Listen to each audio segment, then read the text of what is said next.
Hi hello నమస్తే అందరికీ welcome back to Janu's life style ఛానల్కి. 7 శనివారాల వ్రతం స్టార్ట్ చేశాను కదండి. ఇది 4వ వారం అనమాట. ఎలాంటి ఆటంకాలు లేకుండా దిగ్విజయంగా మనం 4వ వారం అయితే కంప్లీట్ చేసుకున్నాము పూజ. మనం ఈ వ్రతం స్టార్ట్ చేయకముందే మనము ద్వితీయ అడ్డంకి తృతీయ అడ్డంకి రాకుండా ప్లాన్ చేసుకొని స్టార్ట్ చేసుకోవాలని చెప్పారు చాలామంది.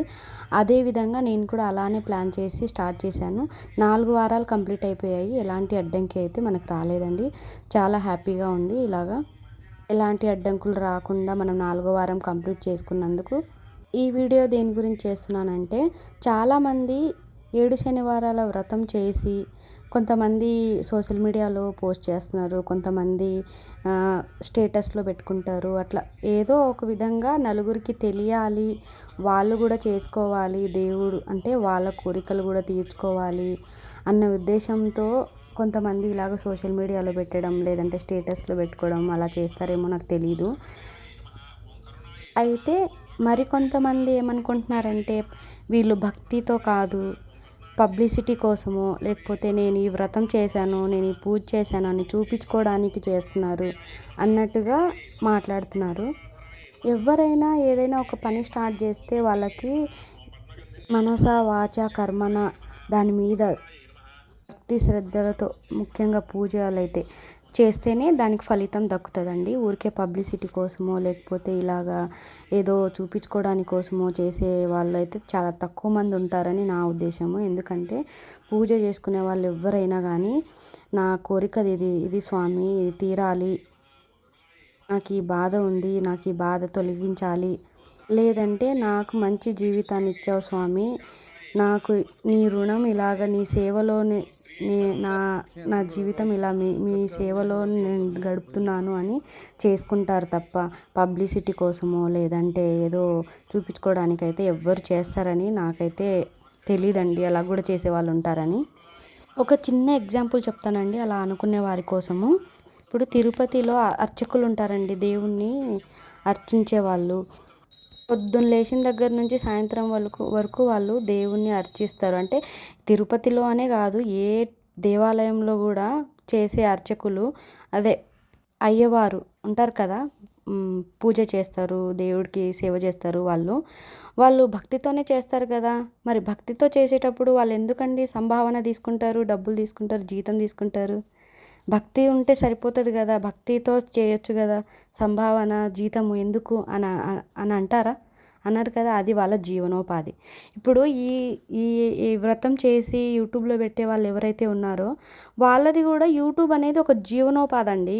చేయడం అనేది దాంట్లో నుంచి 10,000 వస్తున్నాయో, 20,000 వస్తున్నాయో, అది ఎంత వస్తున్నాయో అది తర్వాత సంగతి.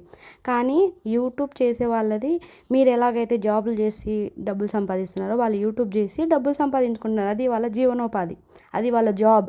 కాబట్టి వాళ్ళు ఏది చేస్తే అది యూట్యూబ్లో పెడతారు. అదేవిధంగా ఈ పూజ కూడా వాళ్ళు చేసింది పెట్టుకుంటున్నారు అంతే. అంతేగాని ఏదో పబ్లిసిటీ కోసం చేస్తున్నారు, చూపించుకోవడానికి చేస్తున్నారు అని అంటే మాత్రం చాలా పొరపాటేనండి. ఇలా నేను ఎవరిని బాధ పెట్టాలని మాట్లాడతలేను. కాకపోతే ఇలా అనుకునేవారు ఇలా అంటే వాళ్ళ క్లారిటీ ఇస్తున్నాను అనమాట. ఇలా కాదు ఇలాగా అని చెప్పేసి, అంతే. ఇంకో మరి ఉద్దేశం ఏం లేదు.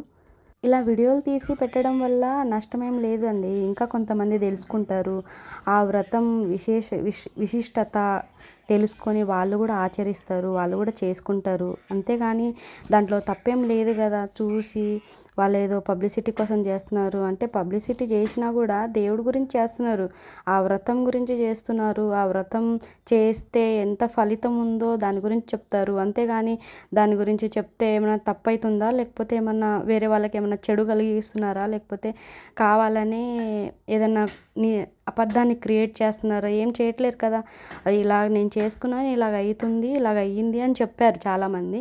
ఇంకొంతమంది వాళ్ళని చూసి మేము కూడా చేస్తున్నాము అని చెప్తున్నారు. ఇంకొంతమంది నాకు ఈ బాధ ఉంది, ఈ వ్రతం స్టార్ట్ చేసినా అని చెప్తారు. అంతే, చేస్తారు. మీకు నచ్చితే మీరు చూసి ఓకే ఇలా చేసుకోవాలా అని తెలుసుకొని చేసుకుంటారని పెడతారు.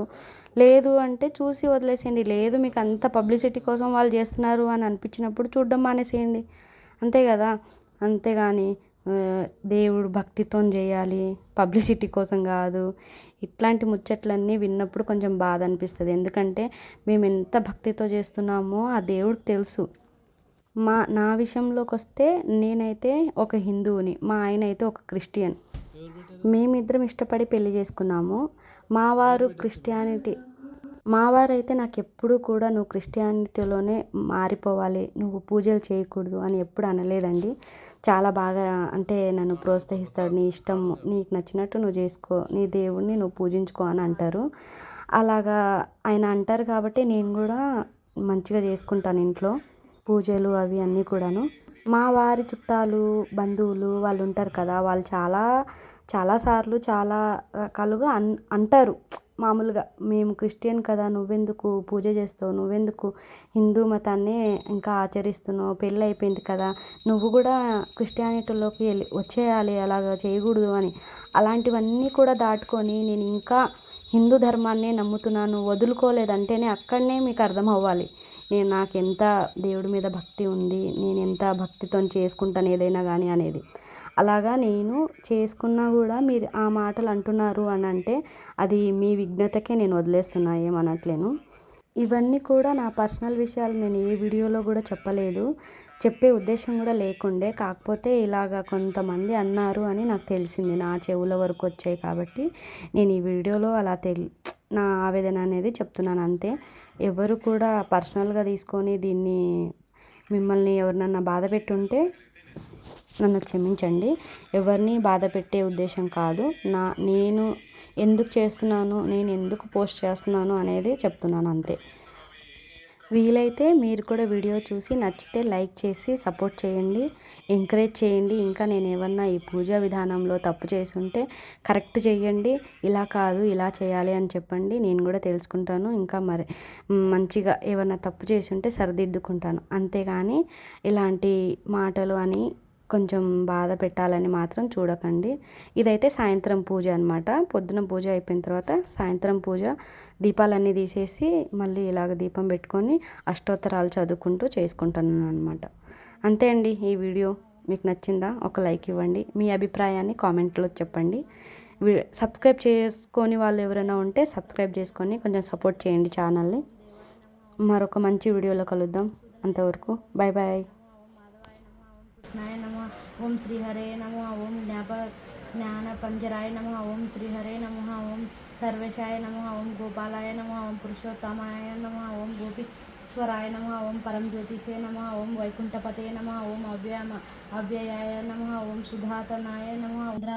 इंद्रादिदैव यक्ष किन्नर किंपुरुष पूजिताय नमः। ओम सर्वलोकवासिन्ये नमः। ओम भुजयाय नमः। ओम ऐश्वर्यप्रदाय नमः। ओम कृष्णपत्ने नमः। ओम त्रिलोक पूजिताय नमः। ओम जगन्मोहिन्ये नमः। ओम सुलभाय नमः। ओम सुशीलाय नमः।